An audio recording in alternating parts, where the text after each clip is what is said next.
জুৰীয়া বতৰ আজি ৰাতি কিবা 10টা নেকি 10:30মান বজাত বাজিছে জুৰীয়া বতৰত জুই লাগিছে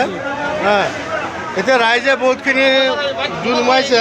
ইতিমধ্যে ফায়াৰ ব্ৰিগেডৰ গাড়ী আহিছে আহি পেলাই বাকীখিনি কাম কৰি আছে কেইখন দোকান ঘৰ জ্বলিছে 5টা 6টামান হ'ব কিহৰ পৰা লাগিছে গম পায় এতিয়াতো ধৰিব নোৱাৰি ৰাতিখনত লাগিছে এনে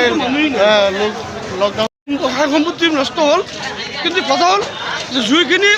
যদি আজি জুৰীয়া থানা এলেকাত এটা ফায়াৰ ব্ৰিগেড থাকাহেঁতেন সম্পত্তি একো নষ্ট নহ'লহেঁতেন কাৰণ বৃহত্তম এলেকাত এটা ফায়াৰ ব্ৰিগেড নাই কি ক'ব বৃহত্তম এলেকাত মানে জুৰীয়াৰ কোনো নগাঁৱৰ বাহিৰে উত্তৰ অঞ্চলত কোনো ফায়াৰ ব্ৰিগেড নাই চেণ্টাৰ নাই গতিকে জুৰীয়াৰ বৃহত্তম এলেকাত এটা কমচে কম ফায়াৰ ব্ৰিগেড চেণ্টাৰ এটা লাগে